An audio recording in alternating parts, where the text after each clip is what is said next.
Hey guys, welcome back. It's been a minute.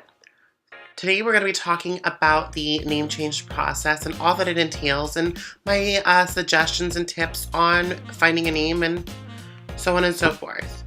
So if that is of any interest to you, go ahead and keep watching. If not, you're welcome to click away.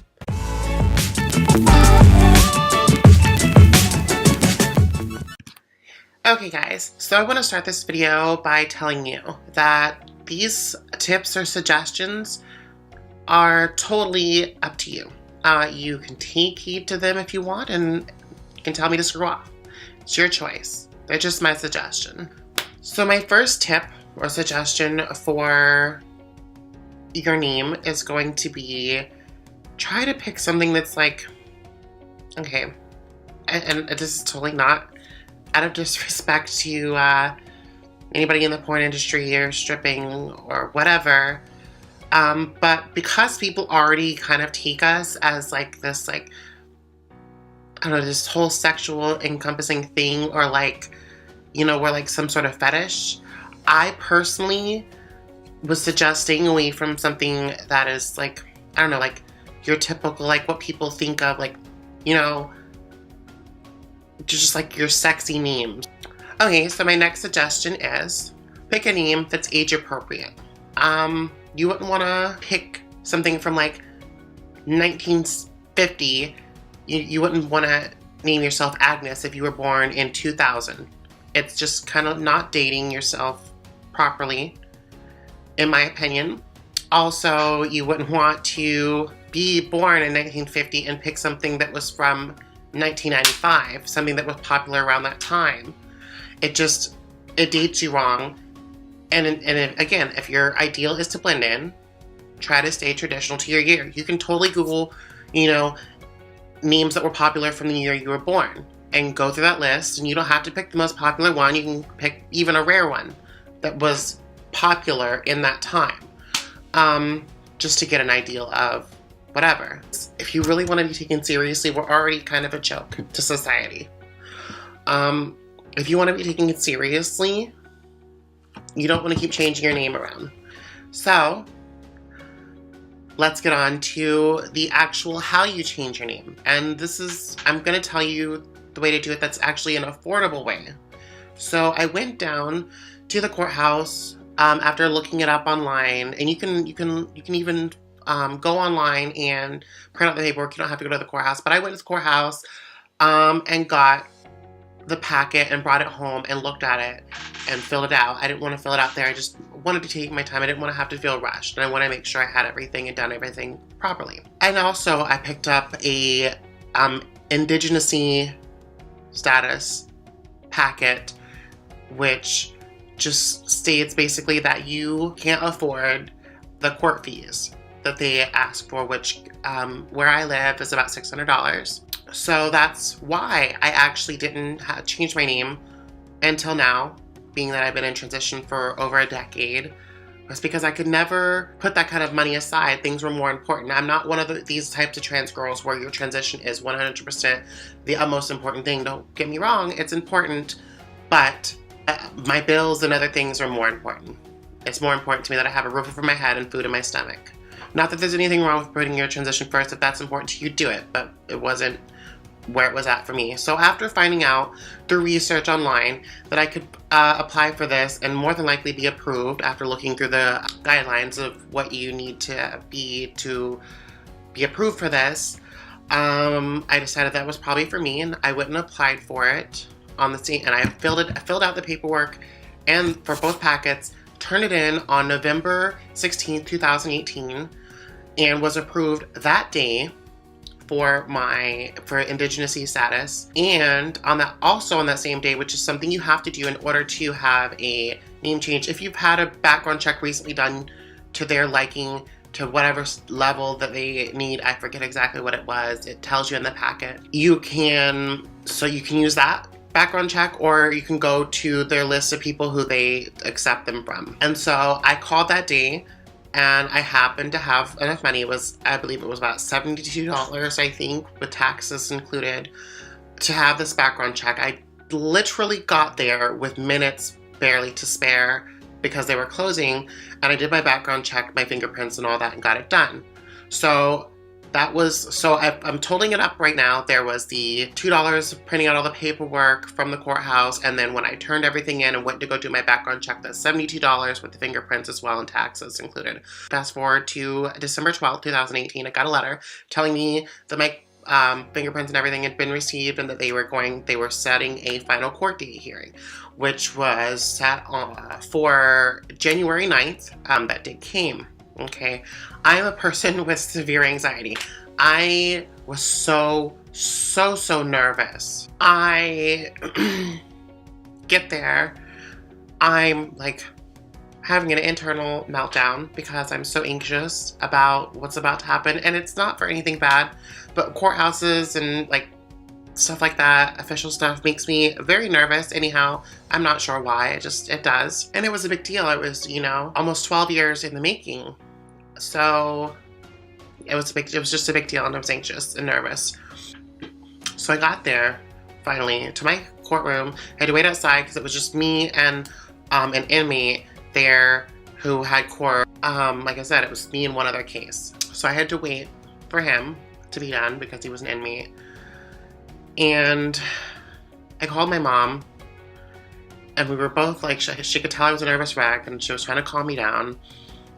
She, who has had a hard time with my transition, I got to where I was so nervous, and I could tell that she was nervous, and I could tell she was crying, and I'm starting to cry now just thinking about it. She was very sad, and I get that,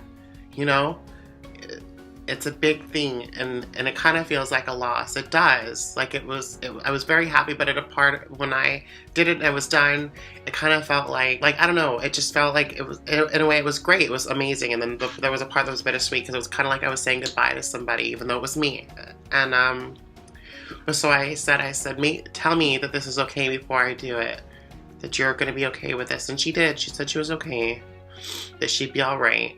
And she was, and we're great. So I went in there, in the courtroom, not long after that phone call, right after I had to get off the phone with her. And so the judge asked me 3 questions. He asked me, was I running from the law? Was I evading or trying to evade my creditors? And the other one was the spelling correct? And that I understood that this was going to be permanent as soon as he signed and sealed it with his stamp. Answered all 3 questions, signed the paper, went on my way. So you have to wait. I had to wait till the next day for everything to go through the court system to where I could go get the documents to, change my name, because you can't just take the paper that they give you in the court. It has to have the official seal of the court on it, so that's why it takes time to process. I would suggest getting several copies of it because you never know who's going to take it. If you're going to lose one, whatever, you don't want to have to go back. I got 3 copies. So I did not know that the first place you should go would be Social Security to get your stuff changed. I went to the driver's license office, or the tag office, to change my driver's license, thinking that I could go there first, but you actually have to go to Social Security because their systems connect somehow, I don't know, whatever. So you connect, or you go to the Social Security office, have your Social Security card with your new name changed. You don't actually have to get the card because that takes 2 weeks to get, but you just have to do it so it's updating in the system, and they'll give you a piece of paper, should you need it, for the driver's license. You don't actually really need it, but get it just in case. And it's nice to have, because it has your address and your name on it. It's like your first piece of mail, kind of, with your new name. It's awesome. So after that, you go and you have your driver's license changed, and because you're changing information on your license, you can get a new license now, or get a new picture taken on your license, sorry. Ugh. So I would suggest when you do that, don't go over glam. I didn't go like this. I'll insert a picture here of my license. I tried to go as natural glam as possible because I do love my makeup. I love being very overdone. It's my thing. So yeah, that's the whole thing. I'll make a video on later on the makeup that I did. So then after that, you're gonna go to vital statistics in the health department, and you're going to file for an amendment for your name change on your birth certificate. And you're going to do all that. It'll tell you how to do it. And then you'll, get a copy of that as well. And then you're all done as far as like government stuff is concerned. Then you're going to want to go to your creditors, schools, anywhere your name is somewhere officially that you need to be able to have, that you're going to give your new license. You're going to take your paper, take your license, take whatever information you have, and go and change it there. Try to remember, this is very a daunting task. It takes like a month or two to get all this changed, because you get stuff done and you're like, oh wait, here's this one too. And one of my final pieces of advice, I have two final pieces of advice. When you go get your driver's license and your social security, I would suggest being there like an hour before they close, because at that point they are like trying to get people out of there. Not to say that they're intentionally being slow any other time of the day, but I would suggest going towards the end of the day when they're getting ready to close, because they're probably going to be packed either way. They're always packed all day long. But at that point, they're not staying there. After they close, they're getting out of there. So that's the least amount of time you're going to wait. I was in and out in both places doing that. Vital statistics was not that bad. And my other piece of advice is be patient with people when it comes to your name. For the people who are trying and they may mess up, be patient. They're trying. A lot of you have probably had names or whatever, known about your gender for so long in your head that this is just so normal to you, and you're so ready for it to be this thing that you're out and open with it.